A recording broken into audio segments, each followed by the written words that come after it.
Our next presenter is Chris Symonds, and Chris will be presenting on the evaluation of heat generation in unidirectional versus oscillatory modes during K-Wire insertion in bone. Hi, my name is Chris Symonds. I'm part of the Community College Summer Research Fellowship, which is part of the UROP program. I'm a recent graduate of Lake Michigan College, where I got my associate's degree in pre-engineering. And in this summer, I worked on this project. So throughout this presentation, we're going to go through a background in orthopedic surgery about the usages of K-wires. We're going to look into our methods of experimentation, which we use to test and retrieve our results. We're going to look at the results, but we're also going to make some conclusions in order to look at some future work which we can look at in the future. So in orthopedic surgery, when a patient comes in with a fractured bone, what the objective of the doctor is they need to be able to relocate those pieces of fracture back into their natural locations to allow for the natural healing process. So what they'll use, they're known as Kirschner wires or K-wires, which they will drill into the bone and either use temporarily or permanently to locate the pieces of fracture back into place. They will use these in temporary joint immobilization for surgery, and they will also use them for the guidance of cannulated screws. Cannulated screws are just hollow screws which they can insert around the K-wire in order to prevent further disruption of the bone by taking the K-wire out. Now the K-wire has been around for about 100 years. It was invented by a German surgeon by the name of Martin Kirschner, and it's worked very well. However, there is one complication that can occur as a result, and this is the heat generation.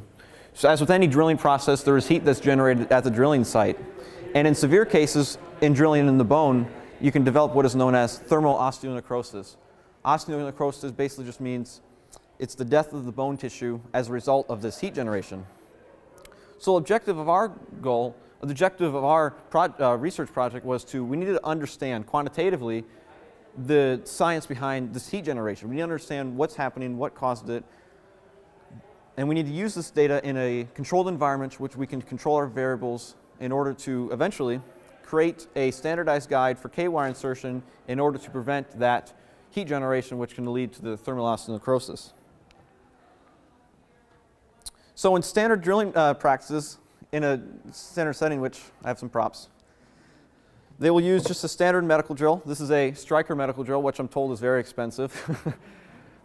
And there's two methods of drilling: unidirectional, which can be either done in counterclockwise or clockwise methods.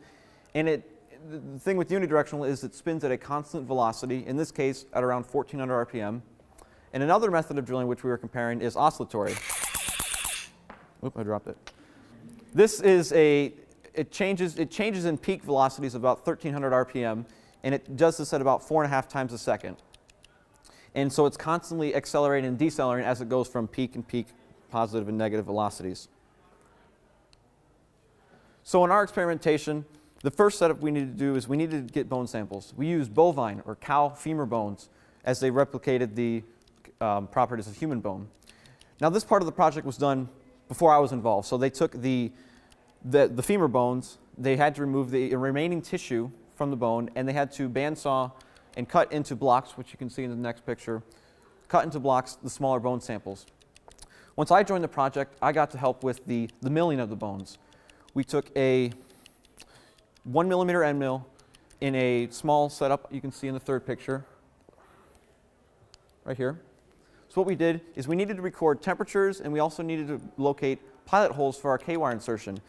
We used this using linear stages, which are just one-directional precision platforms which we can program one at a time in order to locate precisely where those holes needed to be. And we used a high-speed air spindle to spin the end mill at about 20,000 RPM and drill our holes at certain depths. You can see, I hit it again. The pilot holes are marked in red. This is the locations of where we were going to insert the K-wire. And the holes marked in blue are where we were going to attach the thermocouplers to read our temperature. And this is a final product of what it would look like after that. Our next setup is where we actually do the K-wire insertion. This setup right here, it's an aluminum it's a drilling machine made up of 80/20 aluminum framing with linear actuators to control the locations of the drill. And we use this medical hand drill in the process. It's attached inside the machine. And what we did is, again, we soaked the bones in overnight in water in order to replicate the conditions which they would be in the human body. And we mounted the bones in a bone clamp, which I got to actually design and fabricate myself. And once we had the bone mounted, we begun the K-wire insertion by using the drill and using a constant force, which you can see we achieved with 9 kilograms of weight, so about 90 newtons of force. And we achieved a constant force in order to bring the K-wire, when it encountered the bone, we were able to achieve constant force setup. And we drilled the bone for 20 seconds in each test. Now the design of this experiment is we had 16 total drilling trials. We had 2 bone samples, one of which I have here, where we compared 2 different drilling methods, unidirectional and oscillatory.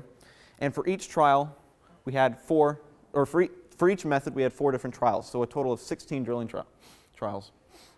We had a constant thrust force using that 9 kilograms of weight. And in order to prevent any sort of error from resulting in an experiment, we use a new K-wire for each set of, so every 4 holes we use a new K-wire in order to prevent the K-wire from going dull. And we also made sure to change the battery each time we did a drilling experiment in order to, again, reduce errors. And in this, we used a dynamometer to record not just the torque, we recorded the torque of the rotational force, but we also recorded the thrust force, the linear force as the K-wire was brought down onto the bone.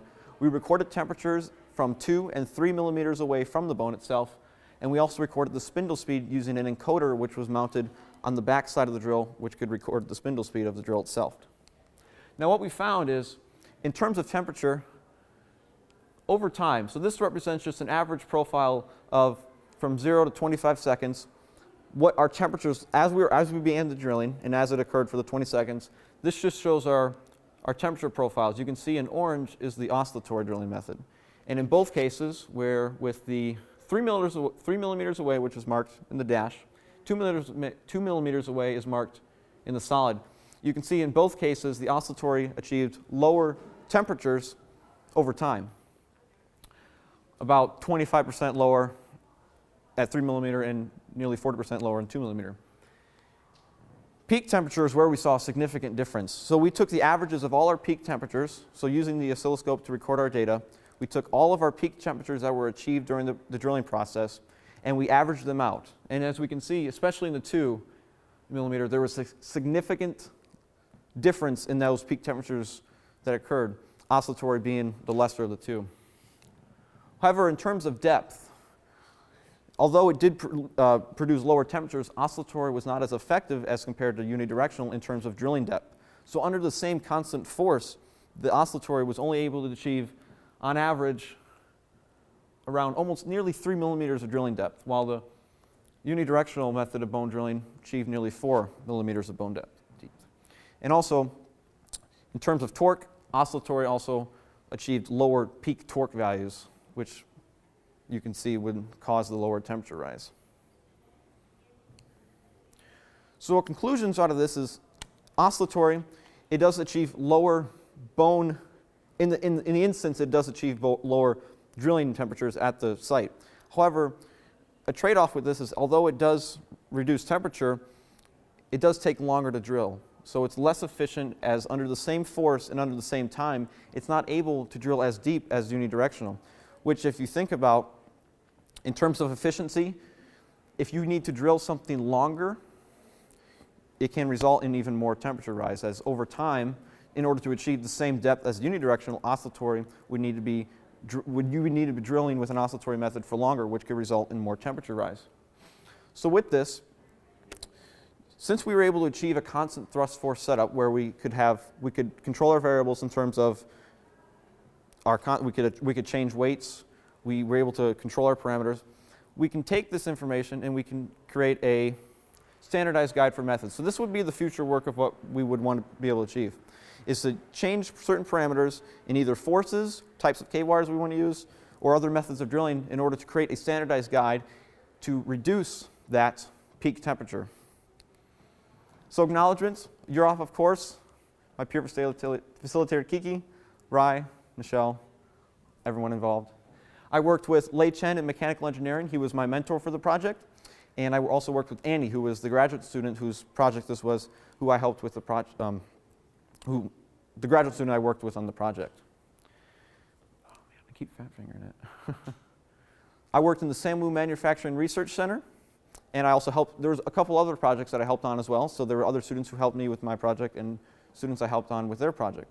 And the bone clamp, the mount for the bone clamp, the first one, I actually made in the Walter E. Lab Manufacturing, the automotive laboratory, which I had some help with the faculty there in the actual machining of the bone clamp itself.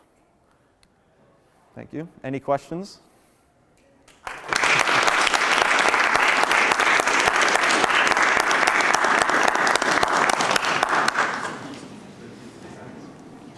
So the aim was to decrease heat because that causes necrosis? Yeah, thermal osteonecrosis.